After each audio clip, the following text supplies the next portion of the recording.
हमारी इस्तिलाह में आलिम उसी को कहा जाता है कि जिसके इल्म की सनद इमाम बुखारी से गुजरती हुई जनाब रसूलुल्लाह सल्लल्लाहु ताला अलैहि वसल्लम तक पहुंचे। इमाम बुखारी रहमतुल्लाह अलैह को अल्लाह ने ये कबूलियत अता फरमाई कि कोई भी शख्स उस वक्त तक आलिम नहीं कहलाता जब तक वो बुखारी नहीं पढ़ता और जब तक उसकी बुखारी की सनद नहीं जुड़ती, यानी वो किसी उस्ताद के सामने बैठकर इस किताब को नहीं पढ़ता, इस किताब की तिलावत नहीं करता या नहीं सुनता, तो दुनिया उसको आलिम मानने के लिए तैयार नहीं। ये अल्लाह की तरफ से कबूलियत मिली एक ऐसे शख्स को जो अरबी नहीं अजमी है, सहाबा या ताबईन की औलाद नहीं, बल्कि उनकी औलाद हैं। इनके दादा मजूसी थे और इस्लाम में दाखिल हुए।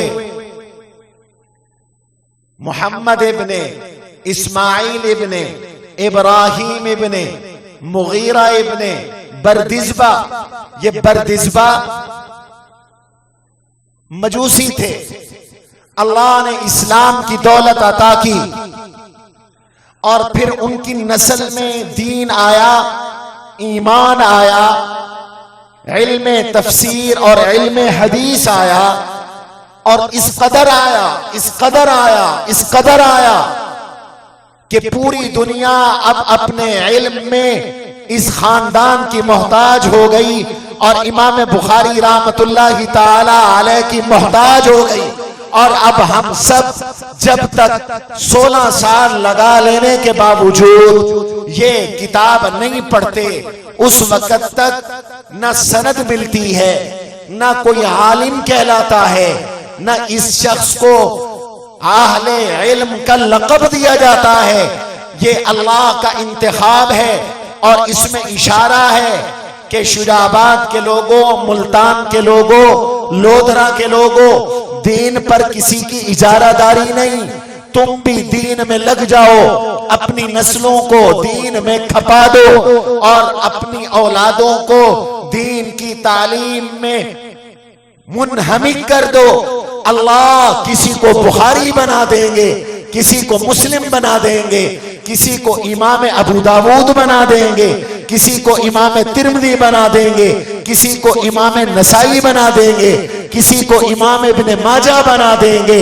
यहाँ हसब की बात नहीं, यहाँ नसब की बात नहीं, यहाँ खानदान की बात नहीं और यहाँ कबीले की बात नहीं, यहाँ इलाके की बात नहीं। यहाँ तो बात है अल्लाह तबारक व तआला की तरफ से कबूलियत की और तौफीक की और आदमी की मेहनत की। इमाम बुखारी रहमहुल्लाह ने अल्लाह के दीन को इस अंदाज में पढ़ा, पढ़ाया, हासिल किया कि जब से ये किताब लिखी गई अब तक और इंशाअल्लाह क़यामत की सुबह तक हम गिन नहीं सकते कि कितने लाख उलमा ने ये किताब पढ़ी, कितने करोड़ उलमा ने ये किताब पढ़ी, कितने मिलियन उलमा ने ये किताब पढ़ी, पढ़ी जा रही है, पढ़ाई जा रही है।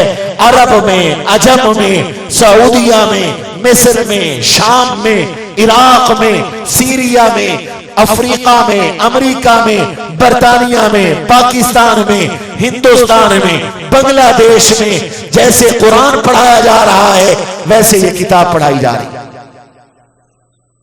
ये अल्लाह की तरफ से कबूलियत है। और इमाम बुखारी रहमतुल्लाह अलैह को ये कबूलियत कैसे मिली? दो चीजों से। नंबर एक, इमाम बुखारी रहमतुल्लाहि ताला अलैह को हक तबारक व ताला ने तक़वा, तहारत, ज़ुहद अता फरमाया था। तकवा इस कदर, कभी किसी की गीबत नहीं की। खुद कहते हैं मा गिब्तु अहदन मुज़ अलिमतु अन्नल गीबत हराम। जब से मुझे पता चला गीबत हराम है, मैंने कभी किसी की गीबत नहीं की। ये वो लोग हैं कि आप कसम उठा के कह सकते हैं कि इनके पेट में कभी हराम का लुक़मा नहीं गया, कभी हराम तो हराम मुश्तबिह माल इस्तेमाल नहीं किया, हराम तो हराम कभी मशकूक चीज का इस्तेमाल नहीं फरमाया। शिकार खेल रहे थे, तीर पुल को लजा के लगा और लकड़ी की पुल थी, उसको नुकसान हो गया। हम जैसा कोई होता, लोग एक्सीडेंट करके बंदा मार के रुकते नहीं, चले जाते।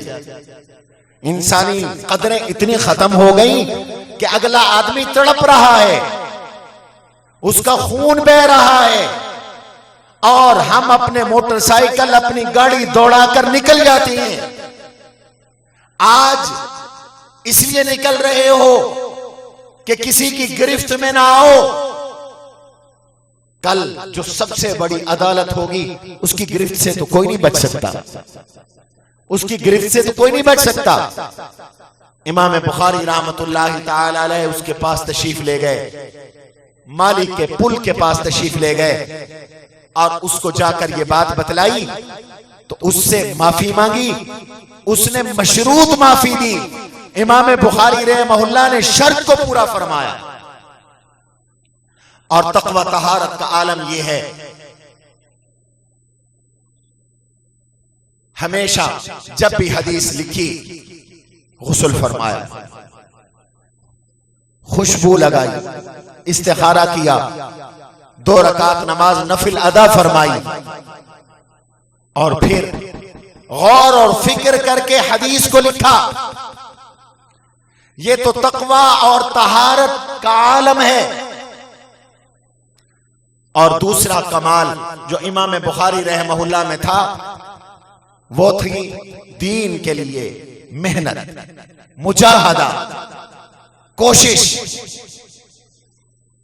इमाम बुखारी नव्वरल्लाहु मरक़दहू क़द्दसल्लाहु सिर्रहू, इन पर ऐसा वक्त भी गुजरा घास खाकर जिंदगी बचा, ऐसा वक्त भी आया तन के कपड़े फरोख्त हो गए और अपने आप को कमरे में बंद कर दिया। आज हम में से हर कोई रिज़्क़ की तंगी और फकर और फाके का रोना रोता है, और मुझ जैसे मौलवी ये रोना रोती है कि खाएंगे कहां से।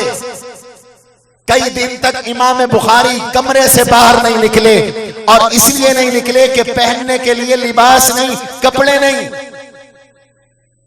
साथियों को पता चला तो कपड़ों का इंतजाम किया और इमाम बुखारी रहमहुल्लाह के पास कपड़े भेजे। सालन नहीं इस्तेमाल फरमाते थे, खुश्क रोटी खाते रहे, 30 साल तक खुश्क रोटी तनावुल फरमाते रहे।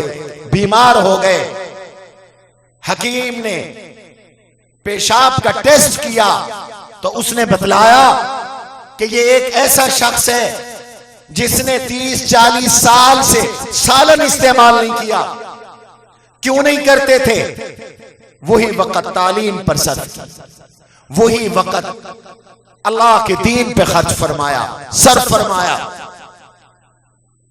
एक शहर नहीं, 2 शहर नहीं, 3 शहर नहीं, एक सूबा नहीं, एक मुल्क नहीं, एक बर्रे आज़म नहीं, एक बर्रे आज़म नहीं, कई कई बर्रे आज़मों के इमाम बुखारी ने इल्म हदीस हासिल करने के लिए पैदल सफर किए।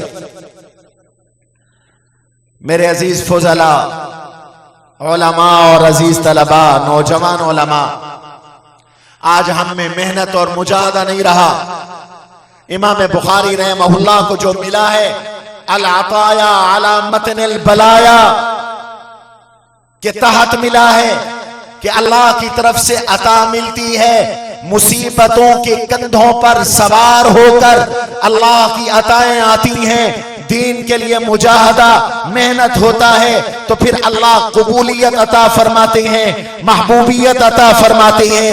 ये इमाम बुखारी रहमतुल्लाहि ताला अलैह हैं कि जिन्होंने दीन के लिए बेशुमार तकलीफें उठाई।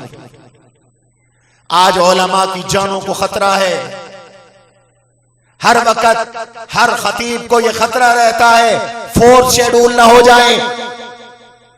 आज कभी किसी पे झूठा पर्चा है, किसी पे नजरबंदी है, किसी पे पाबंदी है, हमारी निगरानियां हैं, फोन टेप होते हैं, आगे पीछे लोग हमें देखते हैं। कई लोग बददिल हो गए, कमजोर हो गए, मायूस हो गए। भाई इमाम बुखारी की जिंदगी को भी तो पढ़ो। इमाम बुखारी रहमतुल्लाहि ताला अलैह वो हैं जिन्हें एक शहर से निकाला गया, दूसरे शहर में जाने लगे, रोक दिया गया, आप नीशापुर नहीं आ सकते, और नीशापुर से निकाला गया, समरकंद जाने लगे, समरकंद से भी रोक दिया गया, बुखारा का हाकिम भी मुखालिफ हो गया, रियासतों के हुक्मरान इमाम बुखारी के मुखालिफ हो गए और अपने शहरों के दरवाजे बंद कर दिए, दाखिला बंदी कर दी कि आप नहीं जा सकते, इससे आगे आप क्रॉस नहीं कर सकते, हमारे इलाके में नहीं आ सकते। ये इमाम बुखारी ने तकलीफें उठाई, लेकिन इमाम बुखारी पर जुल्म और सितम करने वाले उनका नामो निशान मिट गया। इमाम बुखारी का नाम अल्हम्दुलिल्लाह, इमाम बुखारी का नाम अल्लाह के फजलो इनायत से 12 सदियां गुजर जाने के बावजूद हम आज भी ले रहे हैं और इमाम बुखारी की किताब आपके शहर में पढ़ाई जा रही है। हर तंग मकाम पर अल्लाह से दुआ करी, या अल्लाह अब जमीन मुझ पे तंग हो गई है तो मुझे अपने पास बुला ले। अल्लाह ने बुला लिया, लेकिन इस शान के साथ बुलाया, इस शान के साथ बुलाया कि इमाम बुखारी को जब दफन किया गया तो कई दिन तक कब्र अतहर से जन्नत की खुशबू आती रही। मैसेज टीवी की नशरियात देखने के लिए अपने केबल ऑपरेटर से कहकर मैसेज टीवी को अपनी केबल पर चलवाएं या सैटेलाइट डिश पर ट्यून इन करें। आपका अपना मैसेज टीवी।